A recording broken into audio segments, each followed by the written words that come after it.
Hi, I'm Chris. My name is Ron. This is our assignment for advanced composition class. We're going to be talking about the ethical quandaries of the media today.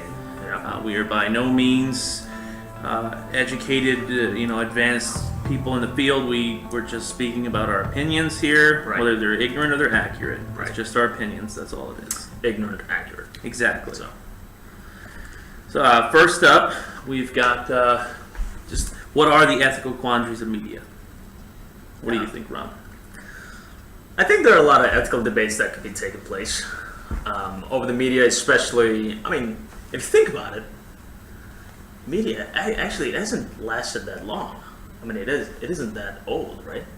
Well, I think that might be what you consider media, because you could go all the way back to ancient times where they're carving things into stone, and someone I think would say that's still media. Okay. Art can be interpreted as media, right? Sure. Yeah. I think one of the ethical quandaries could be always pushing the bounds for content, explicit content. Yes. Even the whole rating system of movies, that's an ethical quandary. I feel like the rating system is getting it's just worse. It's just getting bad, Like PG-13 movies now was probably X-rated probably 20, 30 years ago. It's true. Although I would say back to that some shows like the Hunger Games, for example, It's messed the up. books, from what I'm told, are a lot darker than the actual shows are. The movies are actually focused on the younger audience, but I think they're PG-13, I believe. Sure. And those probably should be rated R, be more graphic in the violence. You have children fighting to the death. Yeah. It probably doesn't carry the same weight when you don't have the violence. But it's good. It's a good book, though. Yeah, I have not read it. I haven't read any of them. I mean, This is what I. Well, we're going to be talking about Game of Thrones later on, so Yeah, that stay tuned. that I for do that. know some about, though, and I could make It's a better little bit more analysis of. violent, probably, than the Quite a bit. Hunger Games. But it still addresses the issue of, in media today, for example, the Hunger Games, it's always pushing the bounds of what's appropriate for the age, or what's age appropriate, I guess, for the audiences that's it's been published for. Is that what it is? Or produced for, or targeted towards? Yeah, the demographic they're going for it. Yeah. And I think it's too much. Really? I think so. So you think we're declining into more of the Absolutely. graphic violence, and it's definitely a bad thing. But I think so. aren't kids, maturing at younger, quicker rates than when we were kids? Isn't that always kind of been the thing? I have no idea. I mean, I've heard that rumor. I'm not sure if there's any actual scientific data to Sure. back it, but from the children that I'm around all the time, my nieces, it seems like they are growing much quicker than Sure. when I was their age. I mean, Yeah. my oldest niece, who's 14, she is way more mature than I was when I was 14. And I know that girls sometimes they mature quicker than boys, but Sure. she is a very capable young adult at her age now. And she watches Game of Thrones. She watches the Hunger Games. She watches. I know she's big into anime, and there's a lot of violence in that stuff. But she easily understands that this isn't real. Sure. And if nothing, me and her talked about it before at length, that she feels like it gives her a better perception on how reality is, Right. and how complex things are versus kid stories that are black and white. There's always a good guy, there's always a bad guy. The content that they like to push out now is much more realistic shades of gray. And at least for her, what she said to me, she prefers that because it helps her understand herself and others better. How old is your niece? 14. Good. I do. She watches Games of Thrones. She does. I'm not.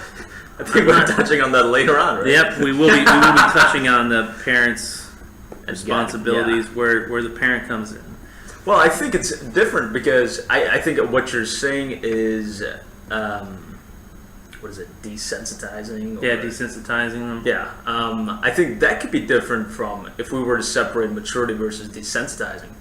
that could be different because if you look at it right now, the stats of how many college-age kids are moving back home to live with their parents, I think that says something.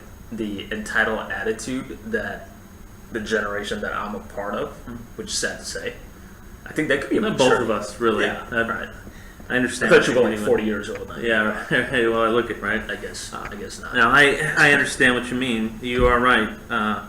Quite a few of our generation, spanning this roughly 6 to 8 years probably, are a lot more entitled. And we grew up, I personally grew up watching things like RoboCop. Right. That was the oh my god thing to watch, And I mean, I watched there was Knight Rider. really Knight Rider.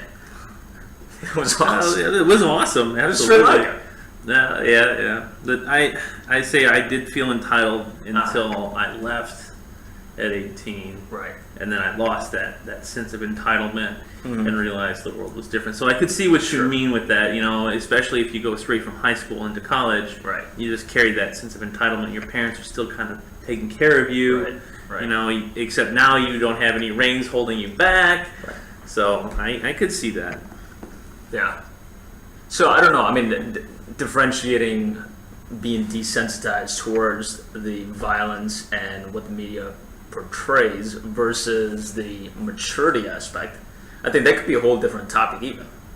We could talk about how the effects of media, how it desensitizes the audience and the maturity that you need to watch certain kind of shows. Yeah. I don't know if that makes sense. It does. I think it connects. It all connects. So. And plus, you got to consider like the subconscious aspect of it. But we need to definitely hit on some more of this stuff here.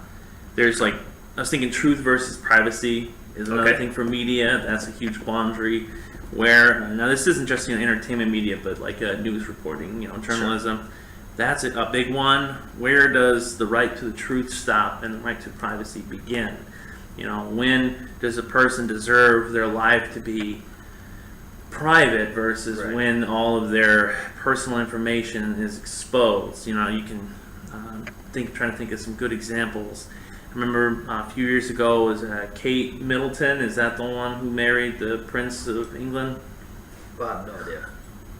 Maybe it's Kate Upton. I can't remember. I remember the whole scenario where a bunch of reporters had snuck in and Kate were Middleton. Yeah. Yes, okay. Yeah. They had snuck in and were recording her. I think she was nude in their backyard at a bathing and by the swimming pool, And some people felt like, well, she shouldn't be having that kind of behavior.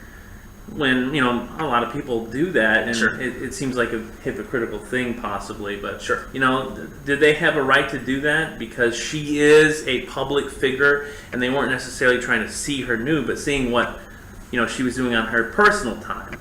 So maybe they could make the argument they were trying to better understand who she was, but I personally feel they're just trying to make money. Yeah, no, of course. But where does the right to the truth for everyone stop and the right to privacy begin?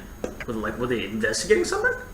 No, they were just spying on her because she was the soon to be the Princess of England. I guess she's going to be marrying into the family. Right. That's weird, dude. It was disturbing. We could think of the another one, not more recent. Jennifer Lawrence, right? Oh, the She's whole a Hunger Games iCloud thing. where her nude pictures got hacked. And she was actually, very upset about that. Mm-hmm. And of course, that wasn't necessarily the aspect, the actual hacking, but the way the news portrayed it. Some news organizations seemed like they were really pushing it in a sensational way. Sure. Where she was a victim of a crime, that should definitely be approached in the sense of this is a crime, and we need to catch the people here. Some organizations seemed more like they were actually criticizing her for having nude pictures of herself, and she should know better because she's a celebrity, she's in the public eye. Right. And that's just my personal interpretation. I might be wrong. But I don't know. I just don't think you should have pictures on your phone. Not have pictures, but have nude pictures of yourself on your phone. But that is your personal property. Yeah, but I'm sure. Well, I'm a skeptic, first of all. Like my phone calls, everything on my phone, I'm pretty positive. I have a company, and I'm pretty sure they have evidence of everything that I'm doing on my phone. I'm a skeptic that way, so I'm just thinking you probably shouldn't have any of that on your phone. It is your personal property. Yeah. You own it. You pay for it. Fine, but it doesn't mean that they don't have access to it. Right? If it's not true. protected, and if you have internet connection, if you have connections or access to your social media websites, I'm sure in their privacy settings they have access to your pictures. Yeah. They have access to your phone, your data. I mean, it is. Yeah, that's you're probably right. I don't know much, but I could see that being that hits on the privacy thing. Yeah. That hits on the idea that what's yours, is it really yours? And there's the argument that when you become a public figure, you have a more of a responsibility to be, more respectable in the public eye. That you give up the right to that privacy when you take on a public role, like celebrities, like big actors. They, it's a kind of an unspoken rule, I believe, is how they spin it, that when you become a politician or when you become a celebrity, you lose that right to privacy because you decided to stand above everyone. And I'm not sure that is very fair either. Yeah. It's funny, I don't agree with that though. I mean, I agree with that most people think, okay, if you're going to be in the public eye, you have to live in such a way that it's got to be respectable or model. You're a role model. You're this. You're that. You're gonna be followed. Your example is gonna be the one that influences many people. I don't really believe that. I think as the audience, and I think we're gonna hit on this later, is that the audience responsibility. It's, are you gonna let them influence you? You know what I'm saying? Yeah. Let their actions actually influence how you react. Yeah, absolutely. That's understandable. Like the situation, Jennifer Lawrence, her reaction was, the people responsible for the crime and anyone who took looked at those pictures were criminals in her eyes. Which, I mean, that I felt like that was actually a pretty good reaction. Yeah. And if nothing, maybe she could demoralize people from continuing to do those type of actions, which are a crime. I mean, they really are. You're violating somebody's personal, their privacy in such a horrible way. Yeah. So how about the sensationalizing that you mentioned earlier?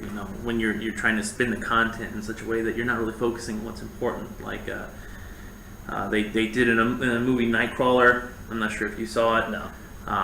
That movie, it's about a young man who he starts following cops, police, ambulances around at night in Los Angeles to record the car accidents, murders, any newsworthy information that he could then sell to news stations. Right.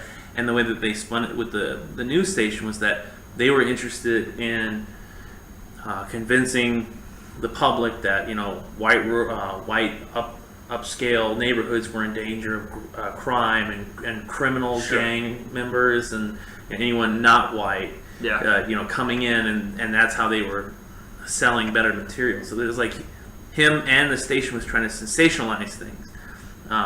He to the point in the movie, he even breaks into a house. He actually just sneaks into the house and he's taking information off of like bills and pictures on the wall of people who are involved with the crime.